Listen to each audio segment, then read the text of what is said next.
Esse vídeo é um oferecimento de SofaScore, o melhor aplicativo de estatísticas em tempo real. Link na descrição e no primeiro comentário fixado. O futebol moderno é cheio de mestres estrategistas. O treinador que dedica a vida inteira a estudar o jogo, desenhar sistemas complexos e calcular cada detalhe. Esse personagem se tornou uma das figuras centrais do esporte, alguém capaz de transformar times comuns em verdadeiras máquinas. Sob o comando desses técnicos estão os jogadores, seres humanos de carne e osso, com suas histórias pessoais, suas culturas e suas emoções, e justamente por isso tão instáveis e imprevisíveis. Mas é nessa imperfeição que mora a magia, porque o jogador, ao contrário do técnico, não é feito de números ou gráficos, ele é feito de improviso, de caos e de arte. Durante muito tempo, essa foi a essência do futebol, um equilíbrio delicado entre ordem e desordem. O treinador representava a ciência, o cálculo. O jogador representava o risco e a criatividade.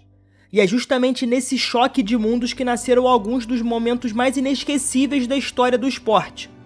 Quando o Ronaldinho pegava na bola, não existia manual, não existia plano tático que explicasse o que estava prestes a acontecer. Ele sorria, driblava e criava algo que ninguém havia imaginado. Quando Maradona recebeu a bola ainda no campo de defesa contra a Inglaterra em 86, ele não seguiu um padrão de movimento. Ele apenas deixou o instinto guiar cada passo, cada toque e cada corte até chegar ao gol mais famoso das Copas do Mundo. E esses exemplos não são exceções. O futebol foi por décadas construído por esses instantes de genialidade espontânea. Era o drible inesperado do Garrincha, a visão de jogo do Pelé, os gols de Ronaldo e o toque de Zidane. Enfim, a tática estava lá, claro, mas era pano de fundo para que a arte pudesse brilhar. Mas e se esse equilíbrio fosse quebrado? E se na busca incessante por controle, os treinadores passassem a tirar do jogo justamente o elemento mais valioso, a propensão do jogador à magia? Essa é a grande questão que paira sobre o futebol atual, porque pouco a pouco o jogo foi sendo moldado por ideias que privilegiam o sistema em detrimento do indivíduo. E a promessa de liberdade criativa, que sempre esteve no coração do esporte, parece estar sendo sufocada por uma obsessão pela ordem. Nos últimos 30 anos, a figura do treinador evoluiu. Ele deixou de ser apenas um organizador de treinos e escalações para se tornar um verdadeiro arquiteto. Cada treino é milimetricamente pensado, cada movimentação é ensaiada, cada espaço do campo é mapeado. A tecnologia trouxe novos recursos, softwares de análise, métricas de desempenho e muito mais. E com isso, o campo foi se transformando numa espécie de laboratório. Os jogadores, antes protagonistas absolutos, passaram a ser peças de um tabuleiro. É claro, peças valiosas, mas ainda assim controladas por engrenagens que muitas vezes limitam a sua liberdade. No início, essa transformação parecia positiva. Afinal, o futebol moderno exige intensidade física, organização e disciplina. Mas aos poucos, algo começou a se perder. O jogo ficou mais previsível, mais padronizado. O espaço para o improviso diminuiu. It's like the other day, obviously against Newcastle, like for the first time ever, he wanted me to be like a left back in build-up. So I was like, right, like left back. Whereas, for example, for me before Villa, Dean Smith would be like, go and do whatever you want. E uma pergunta passou a incomodar quem assiste: onde foi parar a criatividade? Esse não é um problema pequeno, porque o futebol no fundo não é apenas sobre vitória, é também sobre encantamento, é sobre fazer as pessoas levantarem da cadeira sem saber exatamente o que vai acontecer. É sobre o imprevisível que nos faz acreditar que dentro de 90 minutos tudo pode acontecer. Quando olhamos para trás, percebemos que essa tensão entre ordem e caos sempre existiu. Desde os primórdios do jogo, técnicos tentam organizar enquanto os jogadores tentam se soltar. Mas nos últimos anos, esse pêndulo se deslocou quase totalmente para um lado, o da organização. É claro, ainda existem lampejos. Vini Júnior, por exemplo, pega na bola e ainda consegue improvisar. Neymar, em seus melhores dias, ainda arranca sorrisos. E Messi, mesmo em fim de carreira, mostrou durante anos que era sim possível ser genial dentro do sistema. Mas esses casos estão se tornando a exceção e não a regra. E aqui surge a questão central desse vídeo. Será que na busca pela perfeição, o futebol matou a sua maior virtude? Será que a obsessão dos treinadores por controle, sistemas e padrões sufocou o espaço do improviso, da individualidade e da criatividade pura? É isso que vamos investigar. Como a evolução tática levou o futebol a se tornar mais previsível. Como a era dos sistemas transformou o jogo em uma engrenagem quase mecânica. E principalmente, se ainda há esperança de devolver o futebol aos jogadores. O esporte nunca para de evoluir, seja com os avanços na preparação física, no uso de estatísticas ou na forma como os técnicos treinam as suas equipes, o jogo está em constante transformação. Porém, nos últimos anos, talvez a maior revolução tenha sido tática. Em pouco tempo, equipes de todos os cantos do mundo passaram a adotar uma filosofia que para muitos se tornou o símbolo do futebol moderno, o jogo de posição. Essa ideia ganhou força principalmente através de Guardiola, mas suas raízes remontam ao futebol holandês dos anos 70, com a escola de Johan Cruyff e Rinus Michels. A proposta é simples no papel, mas complexa na prática. Ocupar racionalmente os espaços no campo, garantir superioridade numérica, gerar linha de passe e manter o time sempre estruturado para atacar e ao mesmo tempo defender. À primeira vista, o jogo de posição parece ser um presente para os jogadores. Afinal, dá a eles mais ferramentas para jogar bem, reduz a margem de erro e cria um ambiente mais controlado. Quem defende essa filosofia explica que tudo se torna mais simples para o atleta. Como disse certa vez Mikel Arteta, treinador do Arsenal e discípulo de Guardiola, é muito mais fácil para o jogador se ele souber onde os seus companheiros estarão antes de receber a bola. É como estar na cozinha. Se você sabe que o copo está sempre no mesmo armário, você o encontra mais rápido.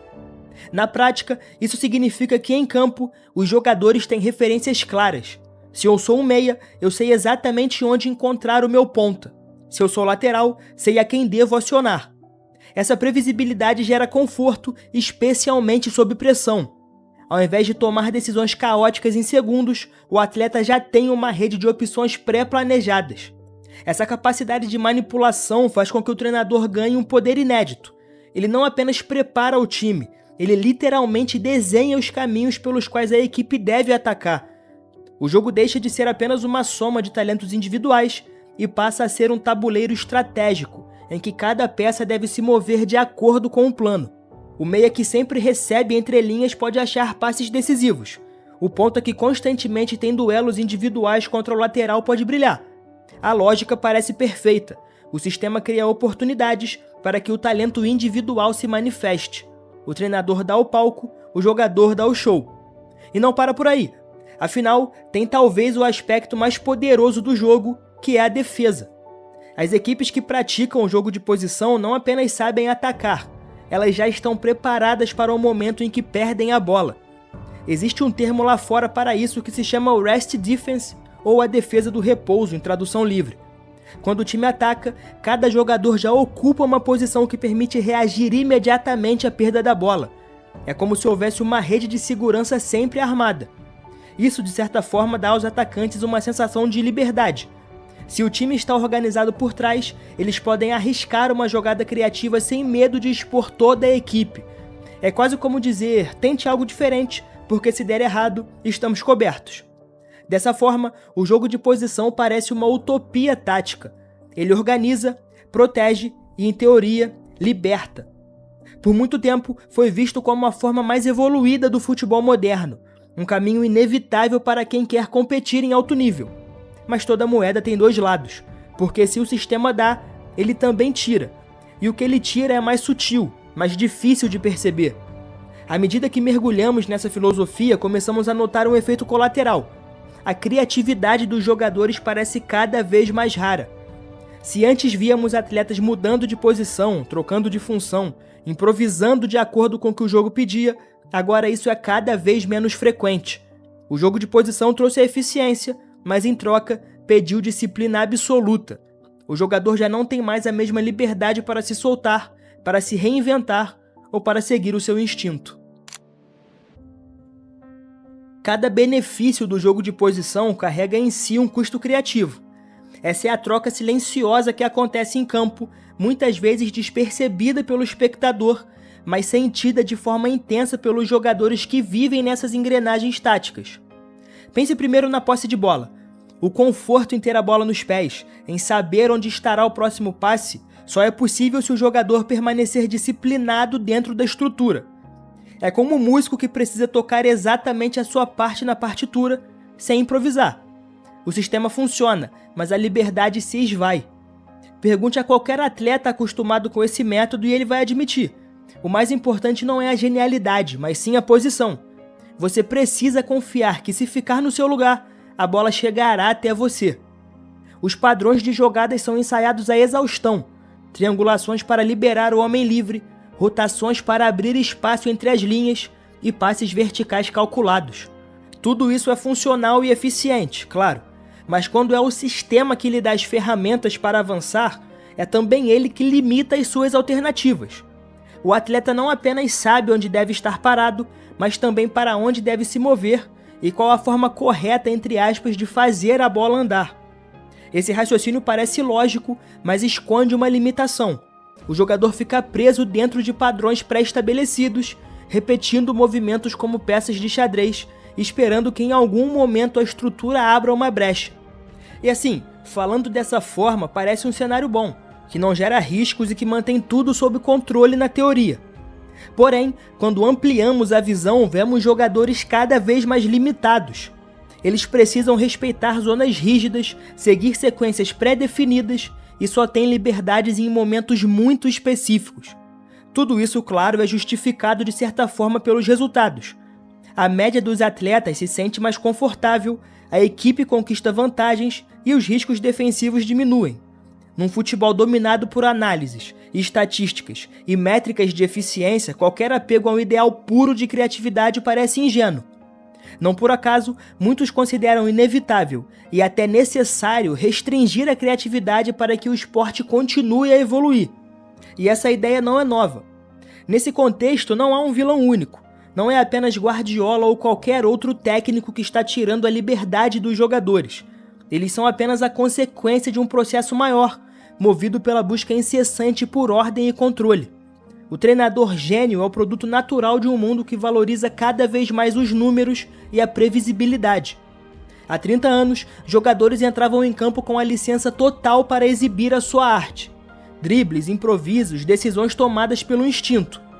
Hoje, eles entram para cumprir funções em um sistema. E não é coincidência que Herbert Chapman, o lendário treinador do Arsenal, já tenha dito em 34, a individualidade teve de ser subordinada ao trabalho coletivo. Ou seja, a tensão entre liberdade e disciplina não é nova, apenas se intensificou com a modernidade e com o avanço dos dados. Isso nos leva a uma pergunta inquietante: até onde vai a mecanização do jogo? O quanto ainda resta de espontaneidade em um esporte que sempre foi celebrado pela capacidade de surpresa? Será que precisamos aceitar a perda da criatividade como preço inevitável do progresso? Ou existe ainda uma fresta, um espaço onde o caos possa sobreviver dentro ou contra a ordem? Bom, a busca por equilíbrio é uma das questões que paira sobre o futebol moderno. Uma disputa que não se mede apenas em campo, mas também na cultura que cerca o esporte. Eficiência contra improviso, sistema contra instinto, controle contra liberdade. O futebol sempre foi um jogo de contradições. Ele nasceu nas ruas, no improviso, na liberdade quase anárquica de quem joga com a bola de meia em um campinho qualquer. Mas também se profissionalizou a ponto de se tornar um esporte multibilionário, onde cada detalhe é analisado e cada erro pode custar fortunas. Talvez o desafio esteja justamente em encontrar uma forma de não perder a essência do jogo dentro dessa engrenagem de precisão. Alguns técnicos, inclusive, já tentaram trilhar esse caminho. Jürgen Klopp, por exemplo, revolucionou o futebol alemão com o Gegenpressing, um modelo que também é altamente estruturado, mas que deixa muito espaço para o instinto. Ao recuperar a bola, a orientação era clara, verticalidade imediata, mas a forma como o ataque será conduzido muitas vezes dependia da criatividade dos jogadores. Não há tantas sequências coreografadas quanto em Guardiola. Assim, um terreno fértil para que o improviso floresça dentro de uma lógica coletiva. Outro exemplo no futebol europeu é Carlo Ancelotti, que sempre buscou constantemente equilibrar disciplina tática e liberdade criativa.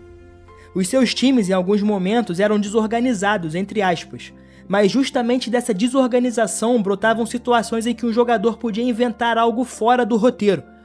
Não era sempre eficiente, claro, mas revelava uma tentativa de recuperar a imprevisibilidade. O italiano sempre foi criticado por não ter um sistema definido, mas talvez justamente essa seja a sua maior virtude: dar espaço para que os grandes talentos façam aquilo que nenhum sistema pode prever. Esses casos mostram que o dilema não é binário. O jogo não precisa ser apenas ordem ou apenas caos. Ele pode ser híbrido. A questão é como encontrar esse equilíbrio sem que a busca pela eficiência devore por completo o inesperado. Talvez a resposta esteja na própria evolução cultural do esporte. O uso de dados, por exemplo, não precisa servir apenas para restrição. Ele também pode ser uma ferramenta para identificar momentos em que a criatividade foi decisiva, ou até mesmo para incentivar jogadores a tentar soluções improváveis. A estatística, que hoje é vista como um símbolo da mecanização, pode ser usada para preservar a arte. Outro caminho possível é a adaptação do treino. Ao invés de ensaiar apenas padrões fixos, alguns técnicos já propõem exercícios de imprevisibilidade, colocando os jogadores em cenários caóticos para que sejam obrigados a improvisar. É quase uma tentativa de trazer a pelada de volta para o centro de treinamento. E há ainda uma dimensão filosófica. O futebol sempre foi mais do que apenas eficiência. É espetáculo, é narrativa, é emoção. Um drible que não resulta em gol ainda pode ser inesquecível. Um lance improvável pode marcar gerações mais do que qualquer estatística. Talvez então o papel dos técnicos do futuro não seja apenas o de engenheiros de sistemas perfeitos, mas também de curadores de talento, responsáveis por criar ambientes em que o jogador não tenha medo de arriscar, mesmo dentro da estrutura. E é claro que o risco sempre vai existir. A liberdade total pode custar derrotas, mas o contrário também pode custar algo ainda maior: o encantamento que fez do futebol o esporte mais popular do planeta. Se os sistemas se tornarem máquinas perfeitas, onde cada passe é previsível e cada jogada é roteirizada, o que restará da magia que fez os torcedores se apaixonarem? O equilíbrio, portanto, não é apenas uma questão de resultado em campo, mas de identidade cultural. Aceitar a mecanização completa do jogo seria aceitar também a perda da parte da sua alma. Encontrar formas de preservar a criatividade, mesmo dentro da eficiência, é talvez o maior desafio dos próximos anos. E no fim, talvez a chave esteja nos próprios jogadores. Por mais que os sistemas tentem controlá-los, sempre haverá alguém disposto a desafiar as instruções, a arriscar o drible impossível, a quebrar a ordem em nome do caos. Porque no fundo, o futebol nunca foi apenas sobre vencer. Foi e sempre será sobre a beleza do inesperado. Por isso Lamine Yamal é tão exaltado hoje em dia. Porque o futebol, no fim, é feito de histórias. Histórias que se tornam inesquecíveis justamente por desafiar expectativas. Ronaldinho Gaúcho encantou o mundo não porque obedecia a um manual de tática, mas porque ousou, inventou, se permitiu errar e acertar de formas inimagináveis. Todos eles representam a essência que se perdeu em parte nos últimos anos: a liberdade de transformar o jogo em arte e de criar momentos que ninguém mais poderia repetir. Portanto, devolver a criatividade ao futebol é mais do que uma questão técnica, é uma questão de essência. É permitir que o talento individual e a percepção coletiva coexistam, que os sistemas sirvam como suporte e não como correntes, que o jogador recupere a autoridade sobre a própria expressão dentro de campo. É redescobrir a beleza da improvisação, o prazer do inesperado e o impacto emocional de uma decisão corajosa. O caminho não será fácil, longe disso. O futebol moderno é complexo, os treinadores têm pressão enorme e os clubes não podem abrir mão de resultados. Mas a história nos lembra que é justamente nesses momentos de ousadia, naqueles que desafiam a lógica e o previsível, que o futebol se torna eterno. Enquanto isso, cabe a nós, torcedores, jornalistas, estudiosos, valorizar e reconhecer esses momentos. Celebrar não apenas quem vence, mas quem ousa criar. Porque no final, o futebol é acima de tudo um jogo de possibilidades. E enquanto houver espaço para a surpresa, para o improviso e para a invenção, a magia do esporte nunca vai desaparecer. Esse foi o Analisando o Jogo, seu espaço de análises e história sobre o esporte. Até a próxima.